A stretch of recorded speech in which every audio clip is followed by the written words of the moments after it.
Yo guys, welcome back to Really Mate. I'm Dorsey and today we're watching something that's been requested by a lot of you in the comments. Something I've wanted to watch for a while too. Game of Thrones History and Law Season 1. Of course we've just finished Season 1, thoroughly enjoyed it. If you haven't seen the reactions, click off this video and go and watch them first. I had a lot of fun reacting to the show. I can't wait for Season 2.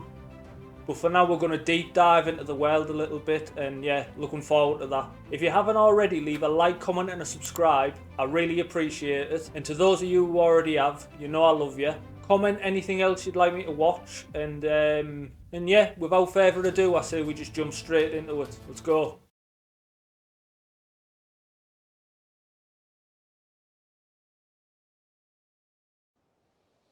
In the dawn age of Westeros, before the coming of man and the raising of castles and cities, there were only the children of the forest. Little is known of them now, but it is said they were small in stature, dark and beautiful, and no taller than children when grown to manhood. They lived in the depths of the forests in hidden villages, crannogs and caves. They hunted with weirwood bows and armed themselves with blades of obsidian. Their wise men were called green seers and were possessed of powerful magic. They worshipped nameless, faceless gods of the forest, stream and stone. According to legend, it was they who carved faces in the great white trunks of the majestic weirwoods. Their deep-cut eyes were red with sap and ever watchful. 12,000 years ago, the first men came from the eastern continent, crossing a land bridge called the Arm of Dawn. Riding their great horses and wielding weapons of bronze, they cut down the children's forests and weirwoods. A terrible war raged between the children and the first men that lasted for centuries. At long last, the two races sought an end to the years of horror and bloodshed. They met on a small isle in the centre of a great lake called the God's Eye. It was there they forged the pact. The first men would be granted dominion over the coastlands, the mountains, like the high plains God's and the bogs, been mentioned by the deep forest would forever belong to the children, and no weirwood tree would ever again fall to man's axe. To seal the pact before the gods, the children carved a face in every weirwood tree on the island, which came to be known as the Isle of Faces. But the pact could not withstand the coming of the Andals, a race of tall, fair-haired warriors. They attacked with fire and weapons of steel, slaughtering the children of the forest wherever they could find them, burning out their weirwood groves, hacking away at the faces of the old gods, and spreading their own religion through the land. Centuries of war followed, and the Andals conquered every kingdom in Westeros, save one. So is that where the new gods come from? The kings of winter were able to withstand the Andal invasion, and descendants of the first men dwell there to this day, and continue to worship the old gods. As for the children of the forest, those who survived the slaughter were said to have fled far north and have not been seen again. Most assume they're long dead, and some don't believe they ever existed. They live on only through song and legend, and in the faces of the weirwood trees. I wonder if we'll see them in the future then. When Aegon the Conqueror invaded Westeros, he had 7 kingdoms to contend with.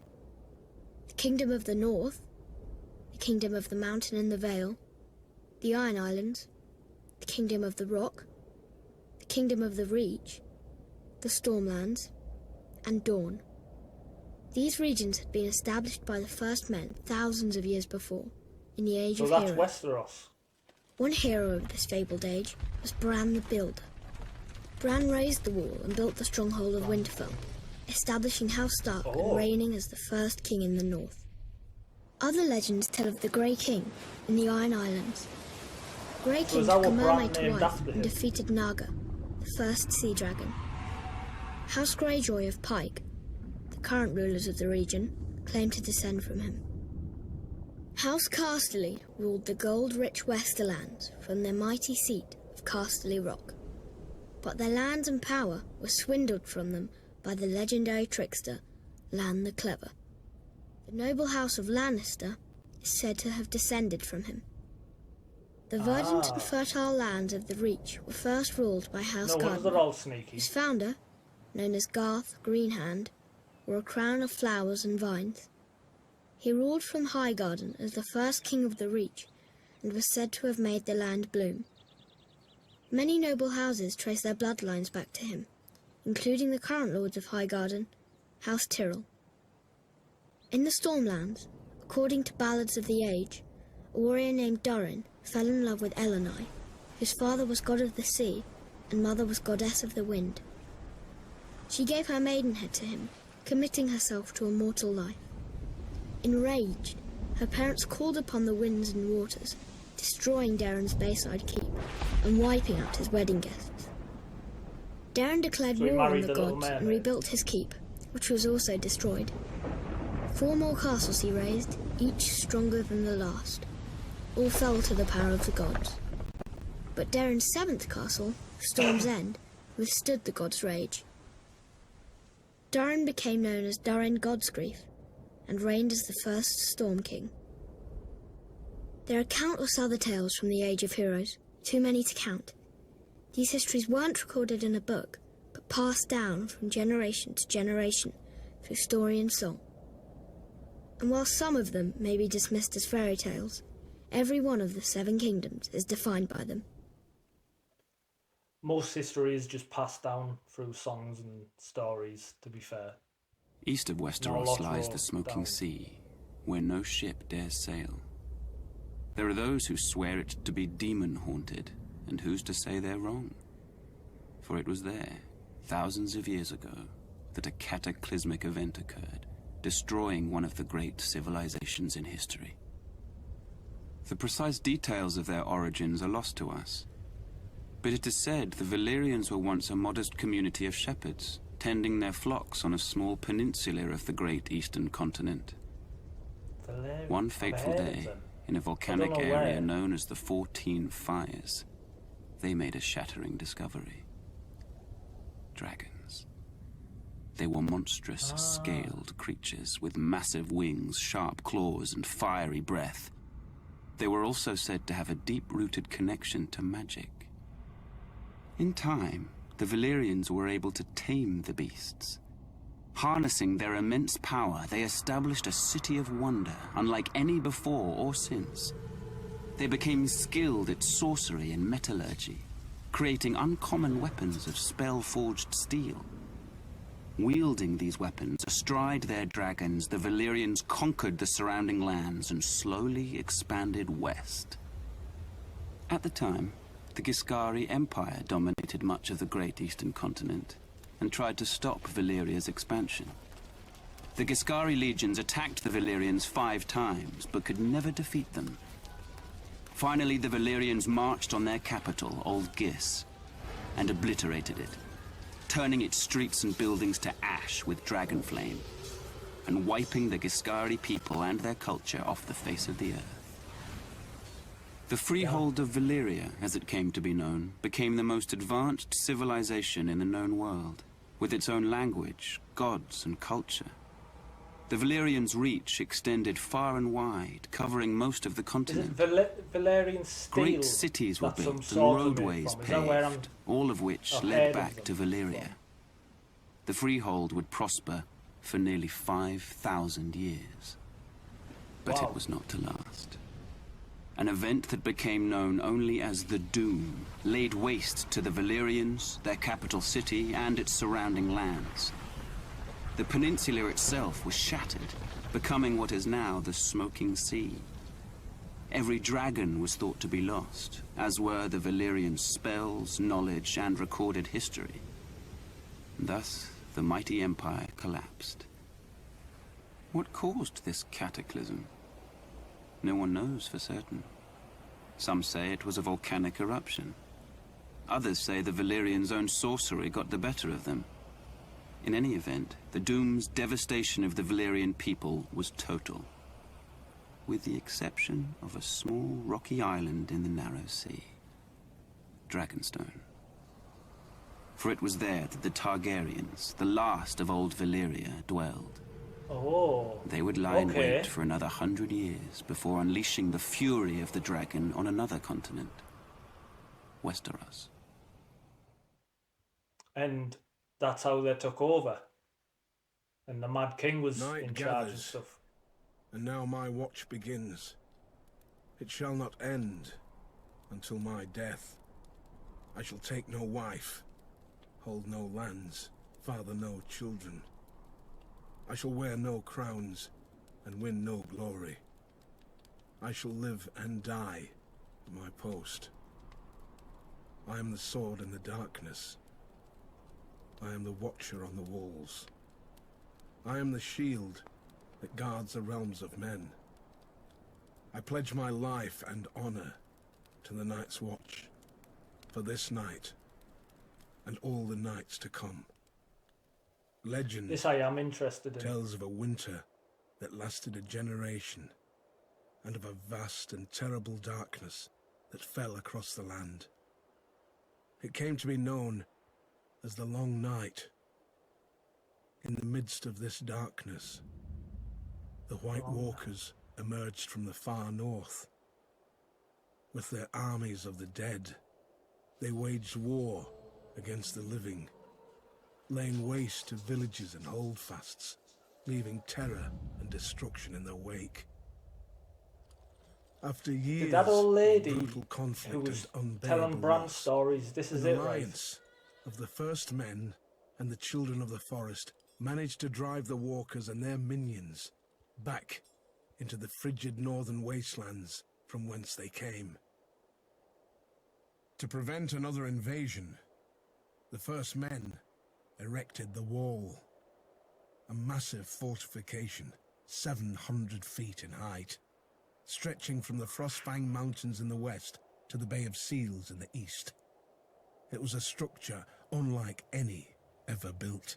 Indeed, some maintain it could only have been completed with the aid of giants, or using the powerful magic of the ancient children of the forest.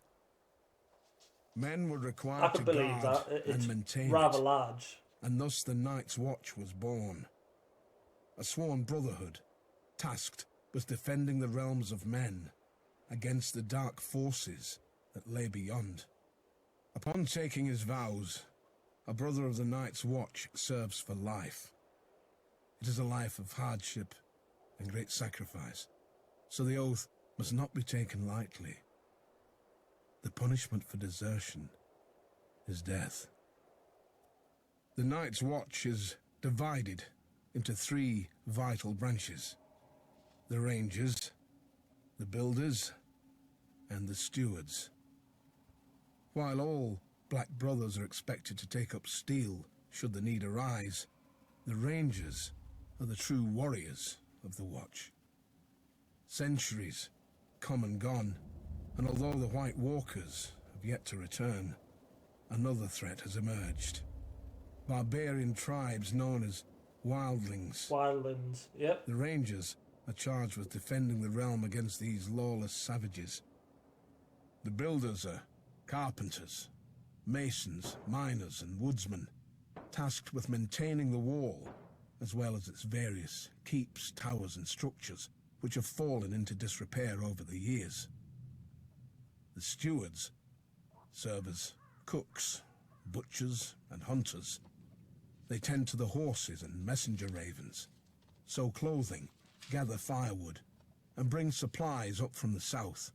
The Night's Watch is a diverse group. Proud volunteers from noble houses stand side by side with petty thieves conscripted from dungeons. Class distinctions are left behind, as are past misdeeds. A man gets what he earns on the wall, and even the lowliest gutter snipe can rise up in rank if he proves himself worthy. I'm sure that's For what thousands John's of uncle years, said to him. the brothers of the Night's Watch have stood their lonely vigil. You get what you're at. As the seasons changed, as brutal wars raged in the south, as dynasties rose and fell, the Night's Watch endured. We are the swords in the darkness. We are the watchers on the wall. We are the shields that guard the realms of men.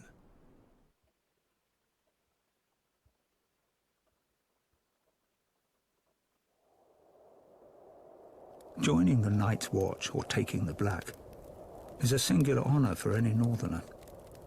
For it was in the north, some 8,000 years ago, that the first man drove back the White Walkers, erected the wall, 8,000 and years. established the sworn brotherhood that would guard the realm and its people from the dangers beyond. That wall's really doing its Regrettably, job there. the the last Night's Watch no 8,000 longer years. commands the widespread respect and admiration it once did. While House Stark and other houses in the northern regions continue to recognize its vital importance to the safety and stability of the realm, this view is not shared by the powerful houses of the southern kingdoms or their subjects. Most regard the Watch as a misguided, obsolete order made up of useless outcasts. Admittedly, the current Night's Watch is a shadow of its former glory. Their numbers have dwindled to less than 1,000. Of the 19 castles along the wall, only 3 are functional: the Shadow Tower, Castle Black, and Eastwatch by the Sea. And the Watch's mandate of adding to the wall has been abandoned entirely. There are So barely we've only enough seen resources Castle to maintain Black, I it. think, right? Recruiting officers, known as Wandering I didn't Crows, realise there was scour so the many. dungeons and slums of the realm in hope of finding men to fill the ranks. While there is still the occasional highborn volunteer, the newest recruits are almost entirely made up of lowly criminals. Thieves, rapists and murderers, sentenced to the wall as punishment for their crimes. The decline of this once fabled order is troubling, as the danger it guards against is all too real. While the White Walkers haven't been seen or heard from in ages, and may very well be the stuff of myth, barbarian tribes that dwell beyond the wall, known as wildlings, have been a menace to the North and its people for generations. At certain points in history, the disparate wildling tribes have united behind a single leader, a king beyond the wall, and attempted large-scale attacks against the realm. But thanks to the resourceful and courageous men of the Night's Watch, these so-called kings were sadly defeated. While many have lost faith in the Night's Watch, the people of the North are steadfast in their belief that the Black Brothers will answer the call of duty. But with winter coming, diminished numbers, and a lack of widespread support, will they be ready?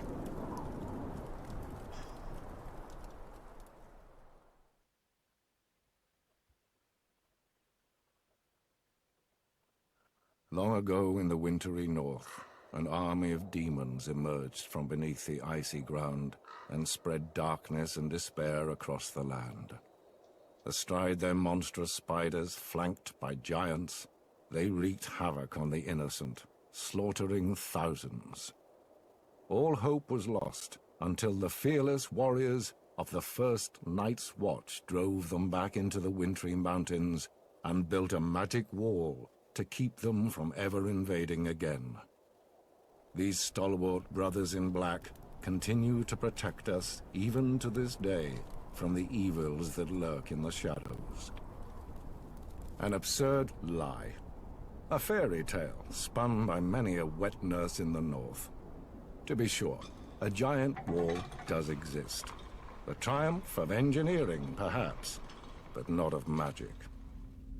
As for the Night's Watch, there may have been a time centuries ago when there was prestige and honor in the miserable monastic life of a Black Brother. But now, So it seems a lot of the things wall have has been become a forgotten glorified penal when it colony, comes to the full Night of Watch. outcasts, criminals, and assaulted ne'er-do-wells. Today, a typical man of the Night's Watch most likely started out a lowly beggar, or a rapist, or a village idiot. As for the few high-born watchmen, they either fought on the losing side of a war, or were disowned by their parents for one reason or another. Those who persist in defending the Night's Watch will claim the Seven Kingdoms need protection from the wildling tribes of the far north. But there's little to fear from those primitives. They're a nuisance, but not sophisticated or powerful enough to be a significant threat to the realm. And any talk of White Walkers returning with their armies of the dead and their giant spiders and their snarks is just that. Talk. Oh, God. Nobody's ready. In the Seven Kingdoms of Westeros, the dominant religion is the faith of the Seven, first brought to its shores by the Andals some 6,000 years ago. But there are some who still keep to the old way, worshipping the faceless gods of the children of the forest and the first men. The old gods are countless, nameless spirits of nature. In ancient times, the children of the forest carved faces in the trunks of the weirwood trees, which became sacred symbols of their faith. In time, the first men adopted the children's gods as their own.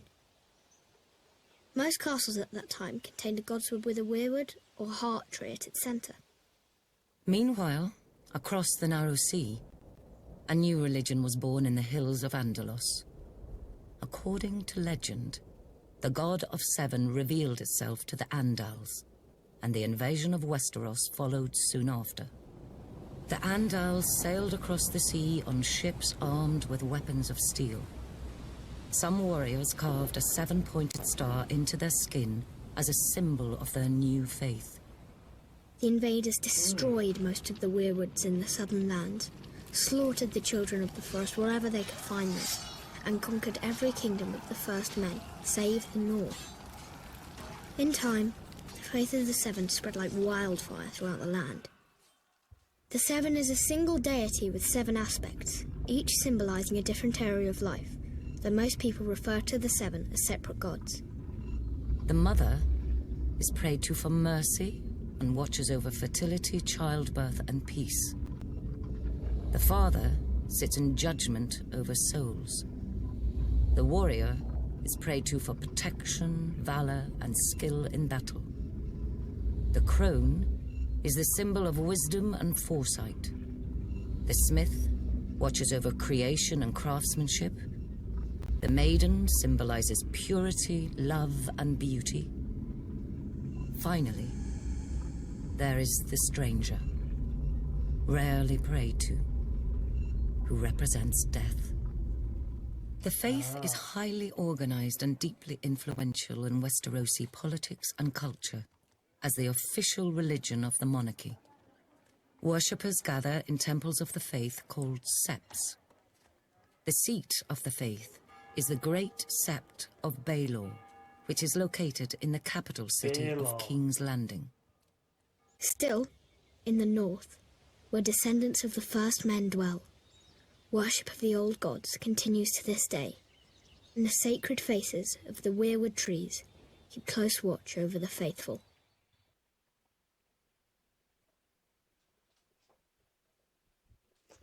The ascension of Aegon Targaryen was confirmed, and the fate of the Seven Kingdoms sealed on the Field of Fire. Kings Loren Lannister of the Rock and Mern Gardner of the Reach stood against Aegon's invasion. They commanded a united force of 600 banners, 5,000 mounted knights, and 50,000 men-at-arms. Aegon's host was vastly outnumbered, and when the army of the two kings charged, the invaders turned heel and ran. But Andal might was no match for Dragonflame. When Aegon unleashed all 3 of his dragons, 4,000 souls were horrendously burned alive on the battlefield, King Mern among them. Realizing all hope was lost, King Loren surrendered.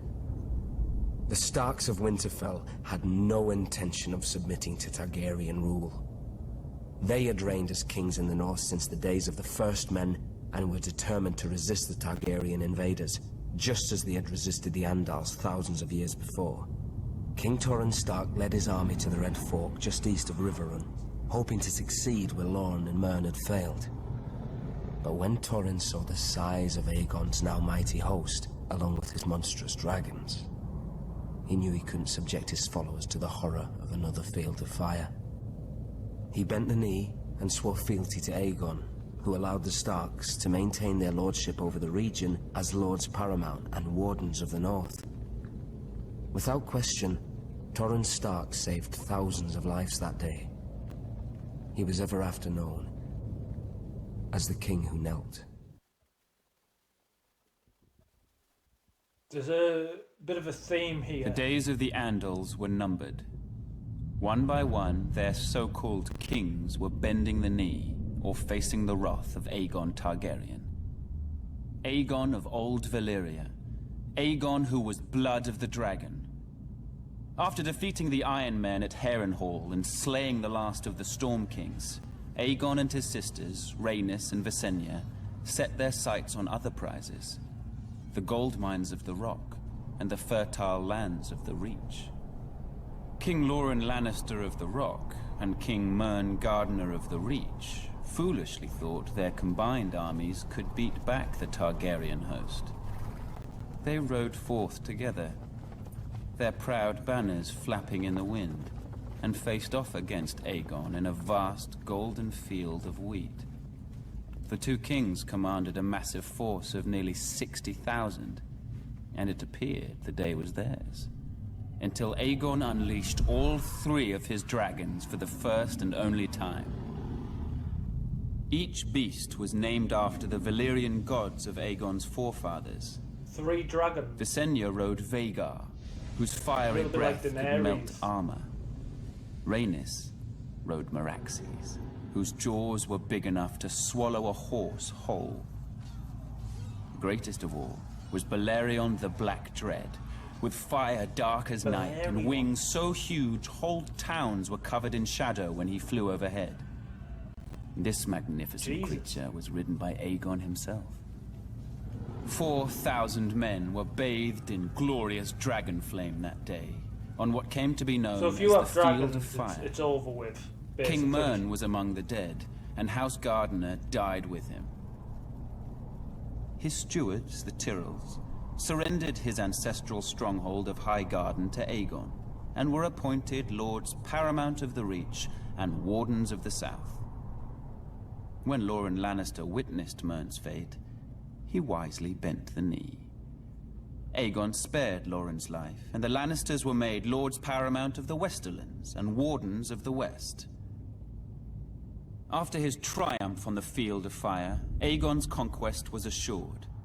In a short time, the so-called 7 kingdoms were melted down in the heat of the dragon's flame and transformed into a single realm.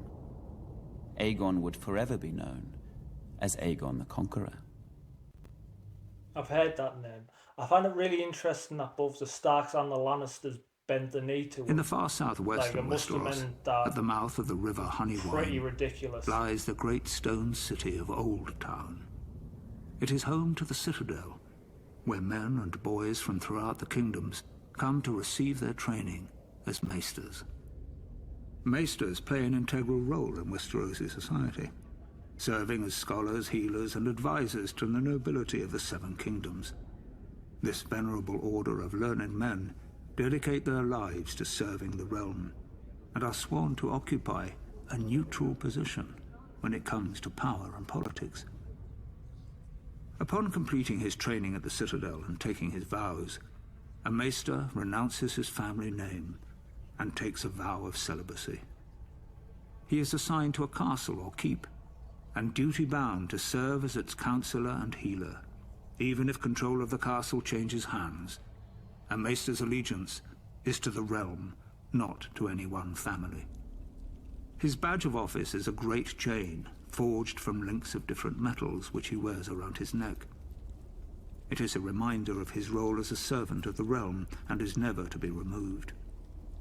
A Maester forges his chain with study, and each link represents the mastery of a different kind of learning. For instance, a silver link signifies mastery of the medicinal arts. A golden link represents the study of money and accounting. An iron link indicates knowledge of warcraft. Ravenry is an especially important skill for a Maester, as it is he who breeds, trains, and maintains carrier ravens for the delivering of messages throughout the land. There are some Maesters who have earned a link forged of Valyrian steel. This signifies knowledge of the higher mysteries, commonly known as magic. Only one Maester in 100 possesses such a link, as this field of study is frowned upon by many in the Order. It is possible magic may have existed for a time long ago, but most consider the higher mysteries to be long gone from this world. Service as a Maester is a noble calling, in the show, one of vital importance to a prosperous realm. With Joffrey. It is little wonder there are some who refer to the Order as the Knights of the Mind. Or am I wrong? As word of King Aerys' erratic and troubling behaviour spread throughout the Seven Kingdoms, Lord Rickard Stark continued to serve his king faithfully as Warden of the North. The proud father of 4 children, his daughter Lyanna, was engaged to Robert Baratheon, the young lord of Storm's End. Centuries of peace between the North and the Iron Throne ended the day Rhaegar Targaryen, Prince of Dragonstone, abducted Lyanna. Enraged, Brandon Stark rode to King's Landing, demanding the release of his sister and the death of Rhaegar. Aerys arrested him for treason and called his father to come to the capital to ransom him. When Lord Rickard complied, Aerys, now utterly mad, arrested him for treason as well. Lord Rickard demanded a trial by combat. Aerys declared fire the champion of House Targaryen, and had Lord Rickard suspended from the rafters of the throne room while pyromancers lit a blaze beneath him. As he burned, Brandon was brought into the throne room. A leather cord attached to a strangulation device was wrapped around his neck. Aerys told Brandon his father was a dead man, but there was a chance to save him. A longsword was placed on the floor just out of Brandon's reach, and the more he struggled to reach it, the more the cord tightened around his throat. Brandon Stark strangled himself, trying to free his father, who was roasted alive in his own armor. Wow. The entire court stood and watched this atrocity take place. Sir Jaime Lannister and the Kingsguard among them. The Mad King was reported to have laughed hysterically as these 2 noble men were tortured and brutally killed before him. Seeking to rid the world of all his supposed enemies, Aerys called for the head of Rickard's younger son, Eddard Stark, and Lyanna's betrothed, Robert Baratheon. He sent word to Lord Jon Arryn, who had fostered both young men at the Eyrie, to apprehend them. Instead, Lord Arryn joined houses Stark and Baratheon in rebellion. Robert vowed to kill Rhaegar Targaryen and get his beloved Lyanna back.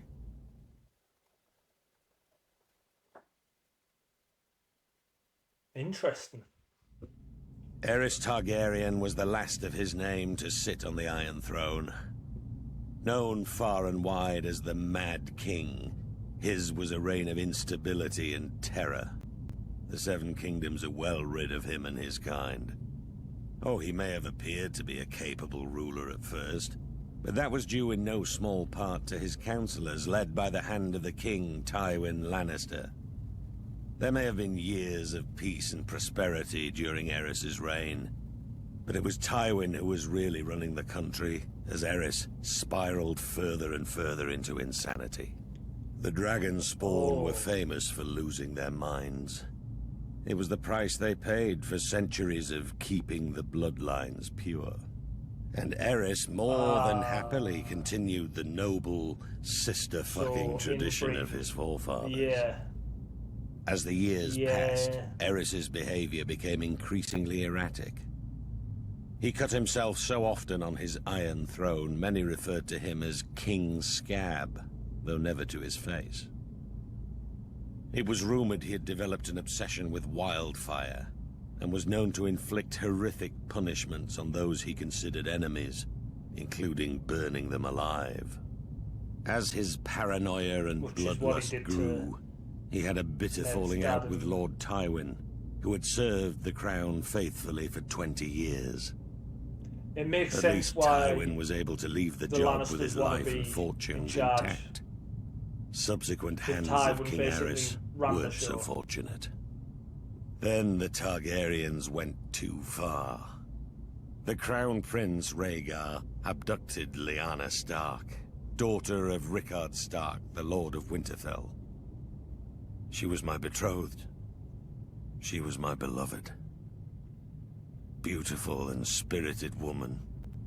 and I loved her more than life itself.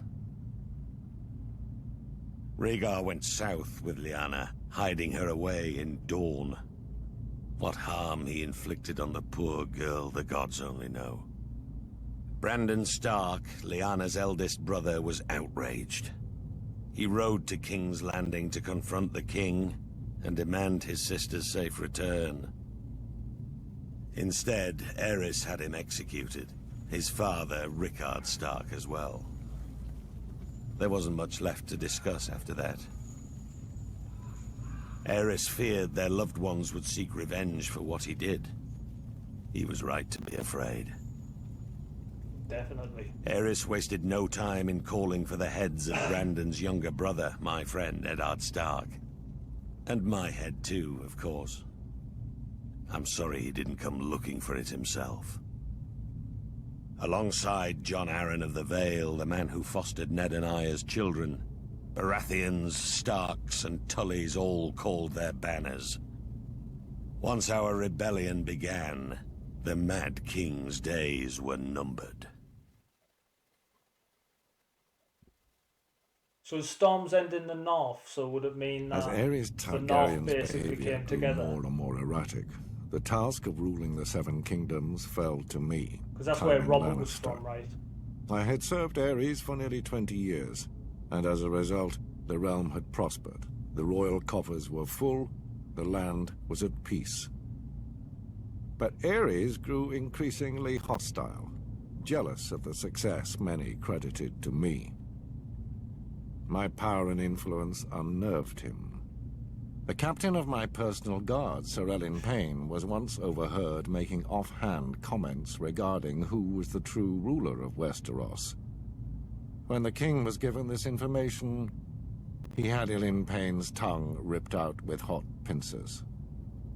It was my desire to unite the houses of Lannister and Targaryen through marriage. My daughter Cersei would marry Aerys' eldest son, Prince Rhaegar.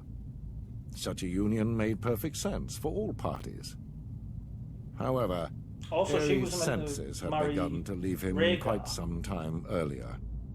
Instead of uniting the royal family with its most loyal and powerful ally, Aerys chose instead to insult my family, indicating that such a match was beneath Rhaegar. Instead, he chose Elia Martell of Dorne to be Rhaegar's wife. As if to rub salt in my wounds, Aerys appointed Jaime, my son, to the King's Guard. The King's Guard may be an honor for lesser families than ours, but it is a lifetime appointment that forces him to renounce all family holdings. This creates a difficulty in naming an heir to Casterly Rock. But Aerys knew all that. I had grown tired of the king's constant provocation. Thus, I resigned my post as Aerys' hand and returned to Casterly Rock with my considerable forces. When Robert Baratheon rebelled against the throne, Aerys grew fearful that I would join with Robert's forces and rise against him. He thought himself clever and kept Jaime very close, as if warning me. He sunk deeper and deeper into delusion, paranoia, Jaime ended up and killing him, violence. I've heard it said he became obsessed with wildfire, a substance which, once lit, cannot be extinguished. Convinced he had enemies all around him, he wouldn't allow blades in his presence, save for those of his king's magic. guard. Alas, that proved to be his undoing.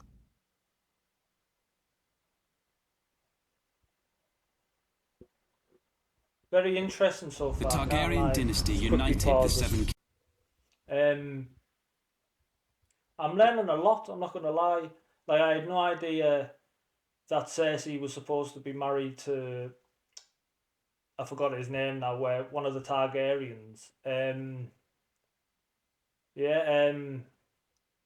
I didn't know that Aerys was trying to keep Jaime close, obviously playing games with Tywin.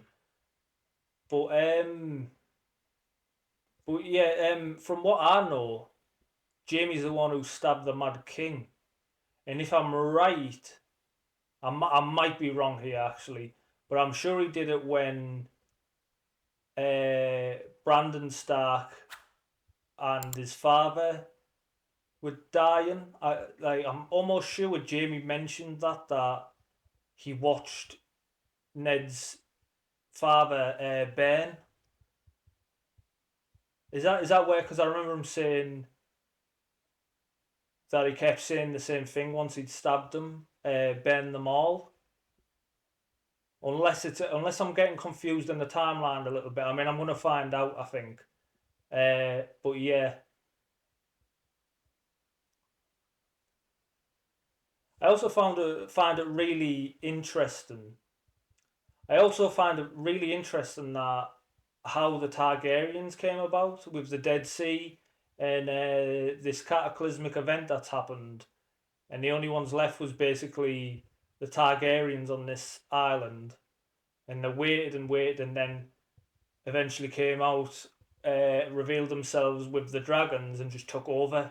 Basically, that's what I'm getting from that. I might be wrong, like I say. Just comment if I'm wrong.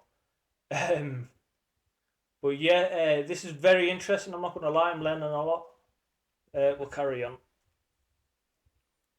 House Targaryen by Viserys Targaryen. The Targaryen dynasty united the Seven Kingdoms and lasted nearly 3 centuries. It was a dynasty forged in fire, sealed in blood, and destroyed by rebellion. The Targaryens are blood of the dragon, descended from the nobility of ancient Valyria, a once mighty empire in the east. When the cataclysmic doom laid waste to Valyria and its people, the Targaryens survived, having settled on the island fortress of Dragonstone years before. They remained there for a century, until the rise of Aegon the Conqueror. Instead of attempting to reclaim the eastern lands of his ancestors, Aegon sailed west for the Seven Kingdoms. His sisters Visenya and Rhaenys at his side.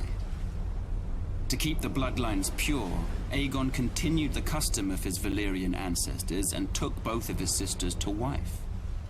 Together, they came ashore on the eastern coast of Westeros. Their blazon, a dragon with 3 heads, representing Aegon and his sister wives.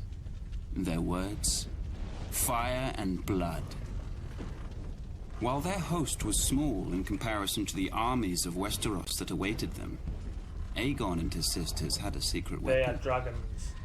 The last of the dragons. Yeah. He conquered every kingdom save Dorne, which eventually bowed to Targaryen rule a century later. He had the swords of his enemies melted down by the fiery breath of his dragon, Valyrion the Black Dread, and forged into the Iron Throne. The capital city of King's Landing was built on the eastern coast, where Aegon and his sisters first came ashore, and Aegon ordered the construction of a royal castle on its highest hill, the Red Keep. For 300 years, the Targaryen dynasty stayed strong in the face of rebellion, civil war, and plague. But the line of Dragon Kings was broken when my father, Aerys Targaryen, the second of his name, was overthrown in rebellion. My father was betrayed and slaughtered by Ser Jaime Lannister, a member of his own Kingsguard. His son and heir, my brother Rhaegar, perished on the field of battle at the hands of Robert Baratheon, who claimed the Iron Throne for himself. And so today, the only surviving members of the storied Targaryen dynasty are myself, Prince Viserys, rightful King of the Andals and ruler of the Seven Kingdoms, and take back my father's throne. And that's that 3-headed dragon, okay?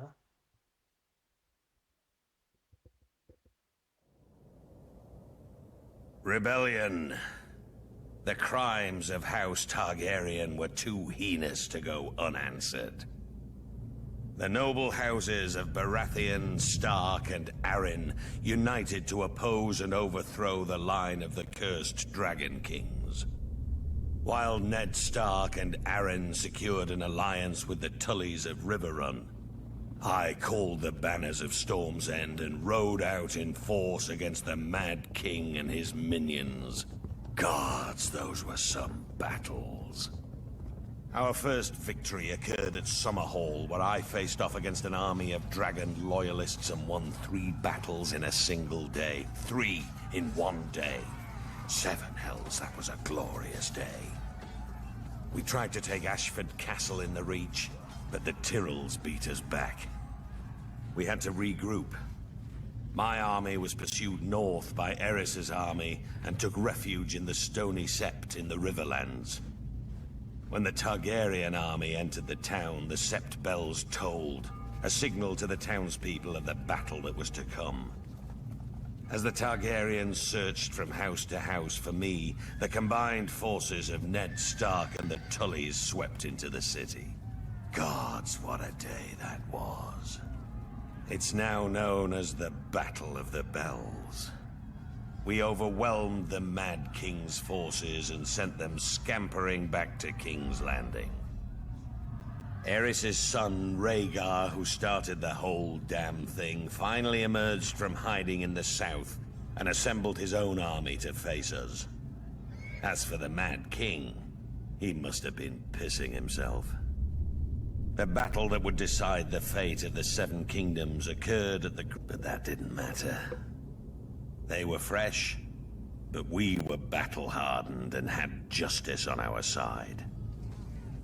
As the battle raged around us, I faced off with Rhaegar, the stag and the dragon right there in the ford of the river. I fought with the fury of 10 men, raining blow after blow upon that vile prince before burying my warhammer in his chest. I hit him so hard the rubies on his armor broke free, flinging them into the stream. They call it the Ruby Ford now. With that scum Rhaegar dead and the royal army shattered, our next move was to make for King's Landing. But I'd sustained a few wounds in the battle and was unable to ride. I sent Ned Stark to the capital to face the Mad King and make him pay for his crimes.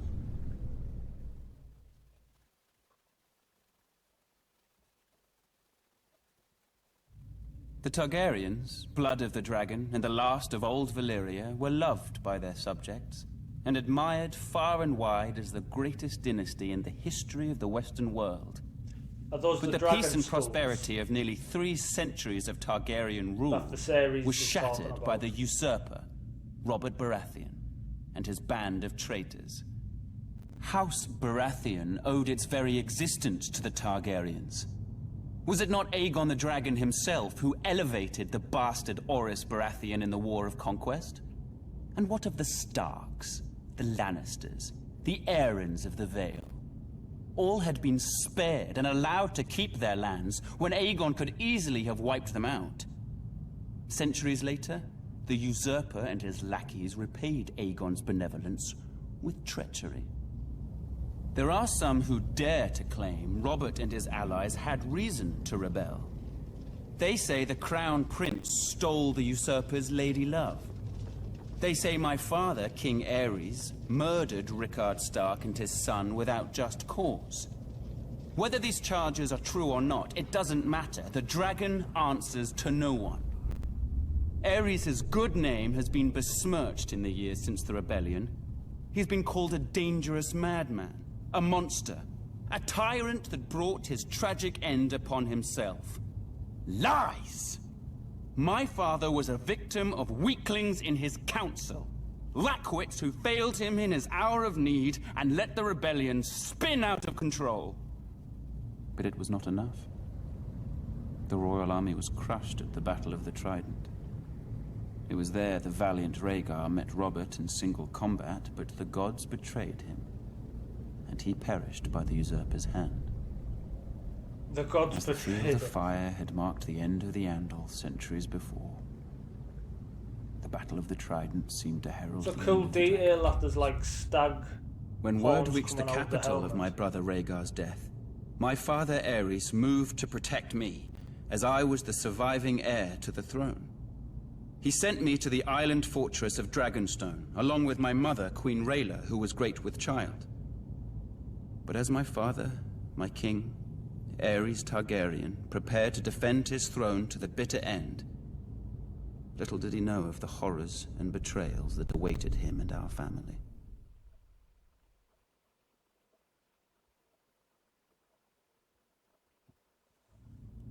Ours is the fury. These are the words of the Black Stag of Baratheon. A battle cry echoed throughout the land in rebellion when I, Robert Baratheon, the first of his name, seized the Iron Throne from the Mad King Aerys Targaryen, ending a dynasty nearly 300 years old. House Baratheon was born in the Wars of Conquest, when Aegon the Dragon invaded Westeros. Aegon sent his commander, Orys Baratheon, to take Storm's End. Argilac the Arrogant, the last of the Storm Kings, foolishly left the safety of his stronghold and met the Baratheon warlord in open battle. Argilac was soundly defeated, and Orys took his lands, his holdings, and his daughter. Orys was said to be a half-brother to Aegon Targaryen. If this were true, a little blood of the dragon mingled with that of the stag in those days. The seat of House Baratheon is Storm's End, a legend. After Aegon's conquest of the Seven Kingdoms, the Baratheons remained loyal enough to the crown while Targaryen kings came and went. But loyalty has its limits. When Rhaegar Targaryen, Aerys' vile son and heir, abducted Lyanna Stark, my betrothed, my beloved, it was time to act. We raised our banners, Baratheon, Stark, Jon Arryn, and the Tullys, united in rebellion against Rhaegar and his father, the Mad King. We were victorious and took the Iron Throne. That bit of dragon blood in my veins came in well, as it made me a distant relation to the Targaryen dynasty blood of my long-lost ancestor, Orys. The truth of it is, I took it. I sit on the Iron Throne. I rule the Seven Kingdoms from the Red Keep.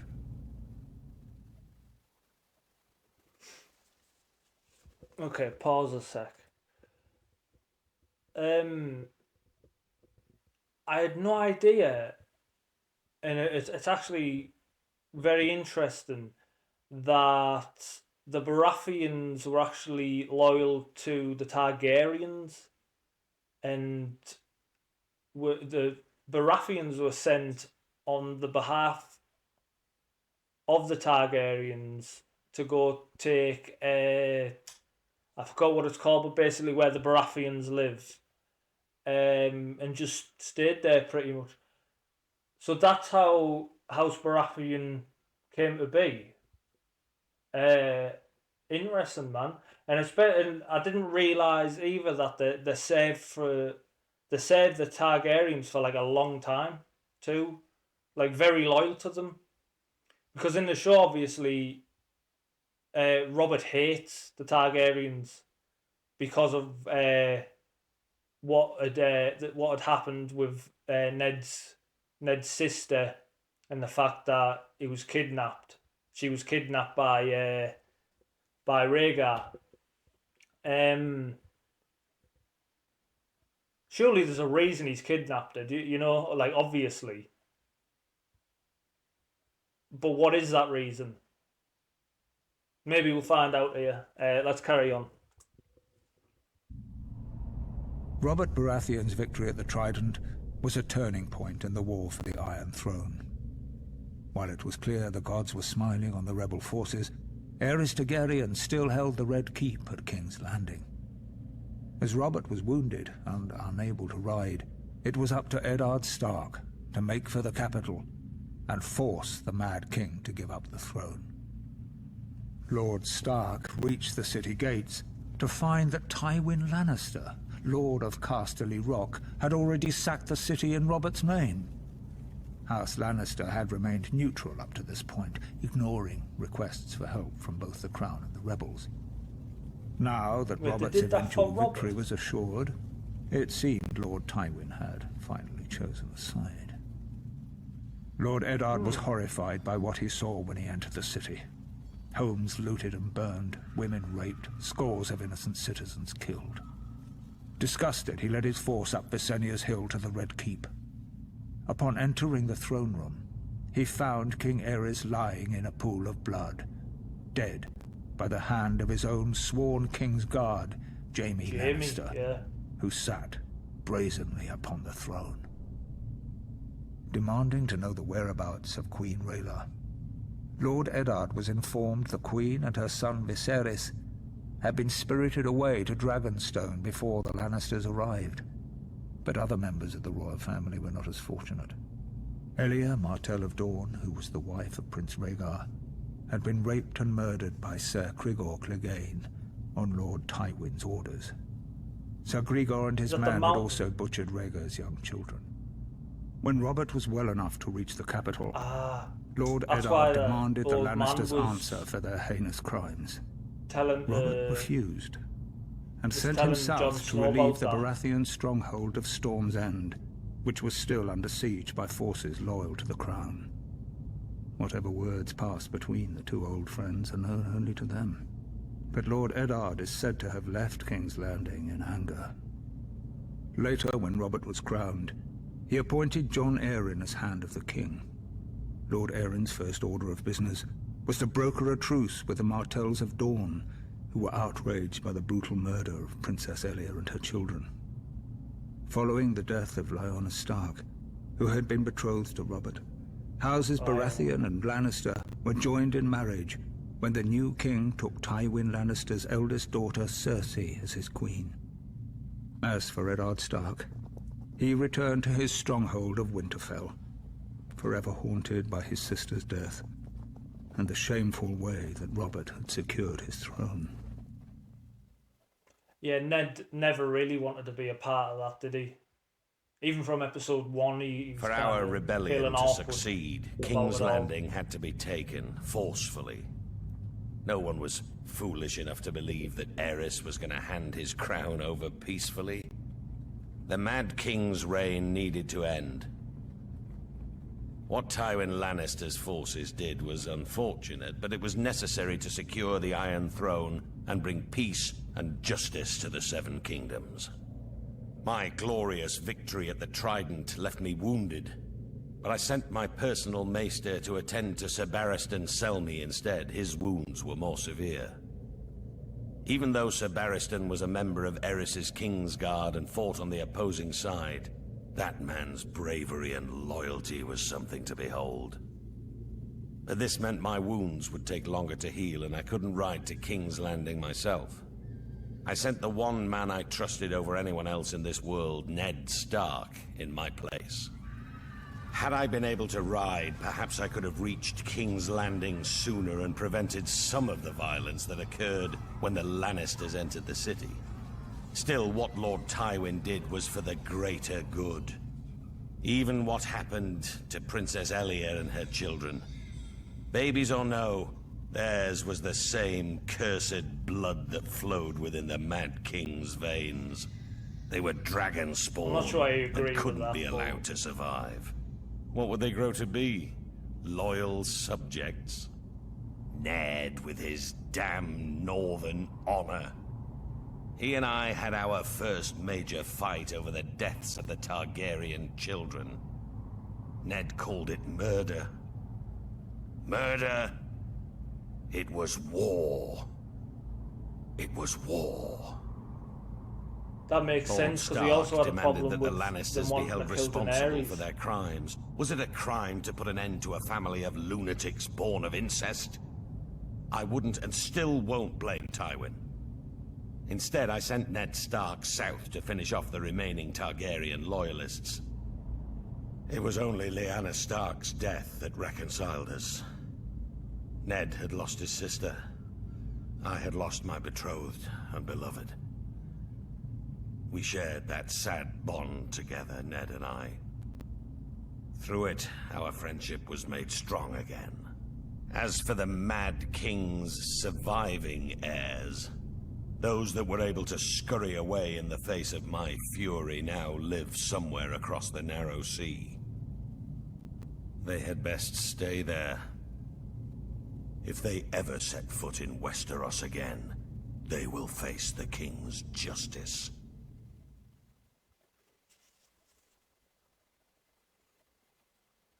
Rhaegar Targaryen lay dead on the banks of the Trident, his royal army shattered and in retreat. The days of the Dragon Kings were clearly numbered. Until that moment, it would have been foolish to commit Casterly Rock to either the Crown or the Rebellion. What would our family have to gain in supporting a raving madman? Or in entering a crusade to put Robert Baratheon on the Iron Throne? But chaos benefits no one. It was time for House Lannister to do what it could to ensure a return of peace and prosperity to the land. I, Tywin Lannister, brought 10,000 Lannister troops to the gates of King's Landing in order to bring the bloodshed to a quick and decisive conclusion. King Aerys had been sending ravens for months, begging for my support to end the uprising. In a way, his pleas had been answered. As I had suspected, in a way, Aerys opened the city gates and welcomed my men. Our plan was clear. Crush Aerys' remaining bannermen and remove the remnants of the royal family as quickly and efficiently as possible. Any alternative meant years of further war and a fragmented Seven Kingdoms. Our means were bloody, but the results speak for themselves. As for Aerys, it is true he met his fate at the hands of my son. Aerys had kept Jaime close during the rebellion, thinking himself clever in keeping my son as a hostage, should I decide to pledge support to the rebel cause.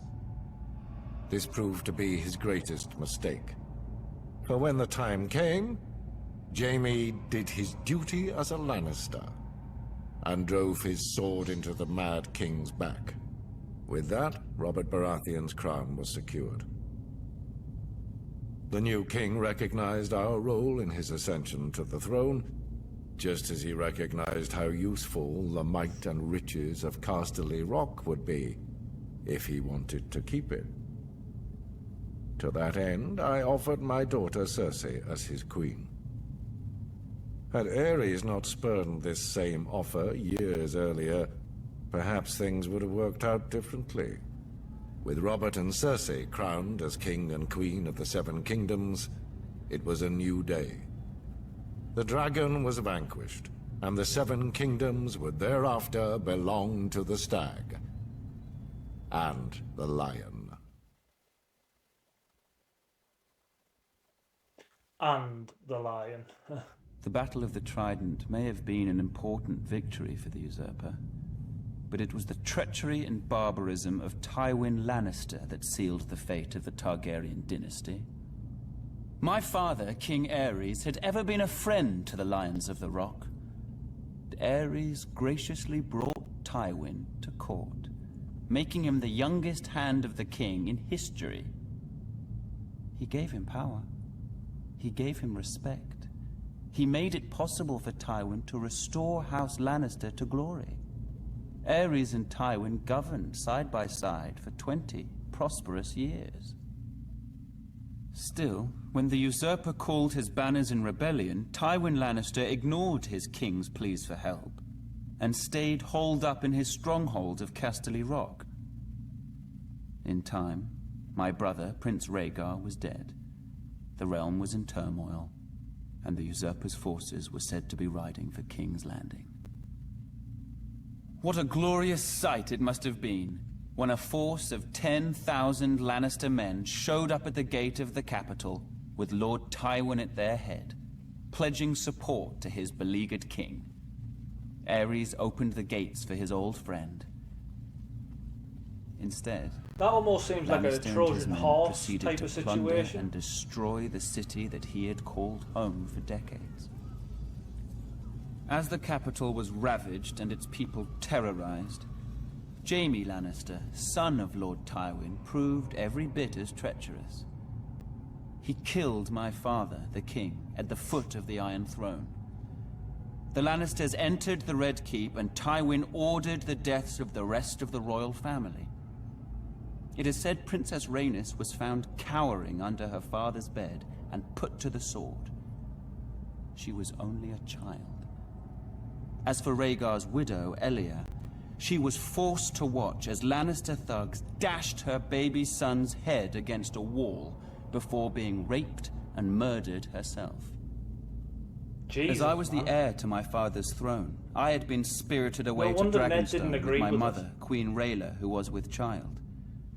As a raging summer storm battered the island fortress and destroyed the Targaryen fleet as it lay at anchor, my sister, Daenerys, was born.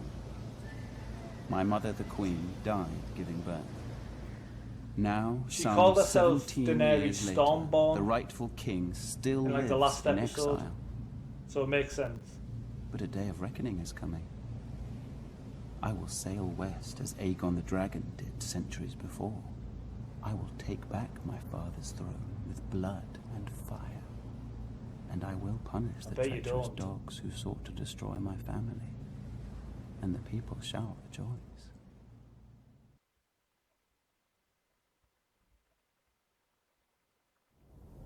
In the snow-capped mountains of the moon, standing high above the rich lands of the Vale, stands the Eyrie.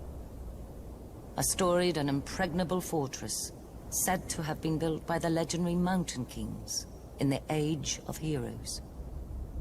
It is the stronghold of House Arryn, one of the oldest noble families in Westeros. Their sigil, a soaring falcon over a crescent moon.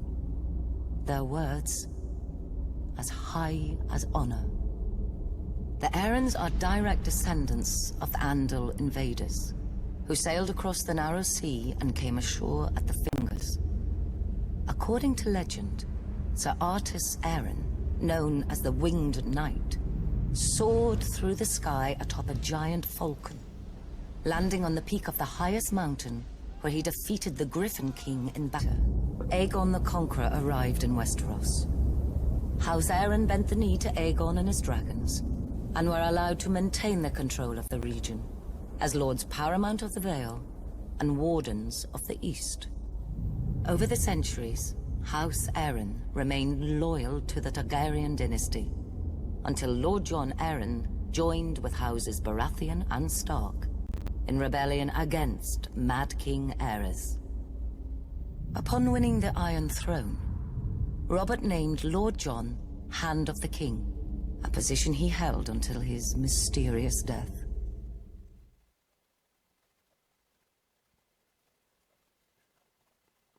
But we know how he died. On the far western coast of the continent, high atop a rocky promontory overlooking the Sunset Sea, sits Casterly Rock, ancestral seat of House Lannister. Below it lies Lannisport, one of the great cities of Westeros, a center for trade, culture, and the great Lannister fleet. There are a number of gold and silver mines in the Westerlands, making it the richest region in all of Westeros. One of the most productive mines lies beneath Casterly Rock itself, making House Lannister the wealthiest of all the noble houses. This allows House Lannister to finance many endeavors of other noble houses. Even the king himself has sought credit from Casterly Rock from time to time. We Lannisters claim our descent from the Andal invaders, and through the female bloodline, Lann the Clever. According to the legend, Lann, using only his wits, won Casterly Rock from the noble House of Casterly during the Age of Heroes. The Lannisters reigned as kings of the Rock for thousands of years, and worked to make it the envy of the rest of the Seven Kingdoms. Our time as kings ended, however, when Aegon Targaryen, otherwise known as Aegon the Conqueror, arrived in Westeros with his army. The last king of the Rock, King Loren Lannister, joined forces with King Mern Gardener, the king of the Reach. Together, with 60,000 men, they met the Targaryen host in open battle. History tells us that Aegon unleashed all 3 of his dragons, slaughtering 4,000 men at what came to be known as the Field of Fire. King Mern himself was burned alive that day, and House Gardner turned to ash with him. Seeing both the threat and opportunity the Targaryens represented, Lorin wisely surrendered and aided Aegon in his further conquest of Westeros. The Lannisters were thus appointed Lords Paramount of the Westerlands and Wardens of the West, titles we hold to this day. Let us be clear, though. It is neither luck nor royal favor that makes our house prosperous. There have been times in our history where some have thought us weak, lazy, or opulent. My father, Titus Lannister, nearly bankrupted our house with his poor investments, and allowed himself to be mocked openly at court. When our vassal, the Rains of Castamere, dared to rise up against the Lannisters, they learned how dangerous it can be to taunt a lion. I, Tywin Lannister, led the assault on Castamere to put down this rebellion. I made an example of them, to anyone who doubts our might. They even made a quaint song about the fates of the Rains of Castamere. Sadly, there are no Rains left to hear it. Today, the Golden Lion of Lannister is rightly admired and feared throughout the Seven Kingdoms. Our words are, "Hear me roar." But there are other words that should be remembered when crossing a Lion of Casterly Rock. A Lannister always pays his debts. Pays his debts, yeah. As rich as a Lannister. The Starks of Winterfell trace their descent to the first men in the Age of Heroes. The family's founder was Brandon the Builder, who, in the aftermath of the Long Night, helped establish the Night's Watch. Legend has it he enlisted the aid of giants and the powerful magic of the Children of the Forest to raise the mighty wall, which has protected the realm for generations. He went on to build the ancestral seat of Winterfell and reigned as the first king in the north. The Starks reigned as kings for thousands of years, even withstanding the invasion of the Andals. As the southern kingdoms fell and the Children of the Forest were driven away, the north stood strong, maintaining its religious customs and its way of life. Eventually, the reign of the Kings of Winter came to an end with the coming of Aegon the Conqueror. After Aegon and his dragons destroyed the combined armies of the Reach and the Rock at the Field of Fire, King Torrhen Stark bent the knee and swore fealty to the Targaryen dynasty in order to spare the destruction of Winterfell and his people. He was forever after known as the King Who Knelt. As a reward for his submission, Aegon named Torrhen Lord of Winterfell and Warden of the North. The Starks take great pride in their history and traditions. It is one of the few noble houses that still keeps the old gods. A sacred weirwood tree looms large in Winterfell's Godswood. Its ancestral sword, Ice, I think, was forged in ancient Valyria and has been passed down through the generations. House Stark remains steadfast in its support of the Night's Watch, even as the once illustrious order has fallen on hard times. Much like their sigil, the Grey Direwolf, House Stark is the stuff of legend in the north and throughout the Seven Kingdoms. And their family words, "Winter is coming," serve as a reminder of their beginnings in the wake of the Long Night, and a grim portent of things to come. Okay. Right, guys, just got finished watching The Law to season 1. Very glad I watched it, actually. Very informative.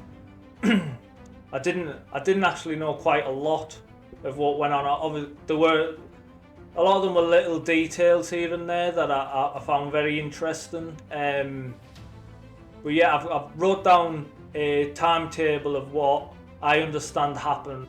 So I didn't actually know that a lot of kingdoms actually crossed the Narrow Sea to take over. I thought it was one of them things that it didn't really happen. I thought, if I'm honest, that the only people on the other side were I thought it was just the Dothraki that lived there.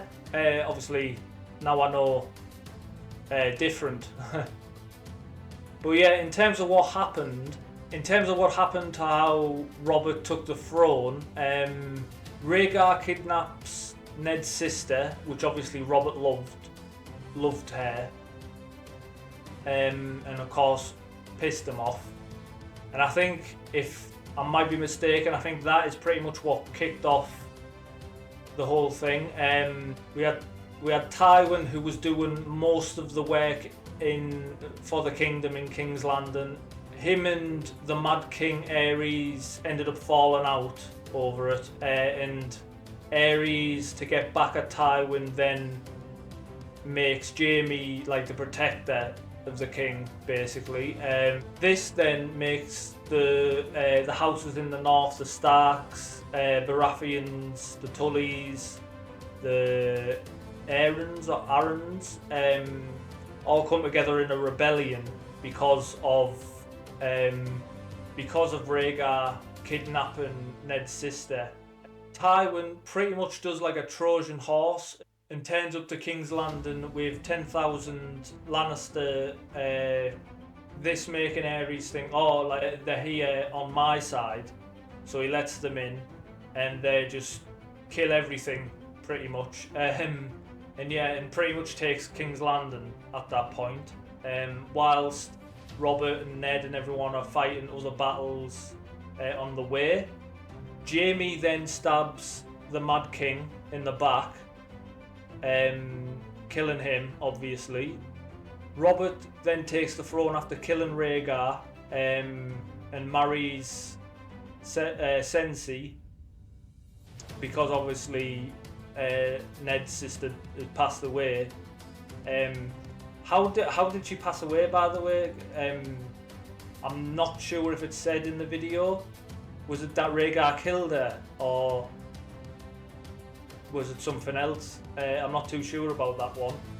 Viserys and his pregnant mother, pregnant with Daenerys, of course, leave and go back to the island where the Targaryens originate from, where they survived that massive cataclysmic event that happened, that made the Dead Sea.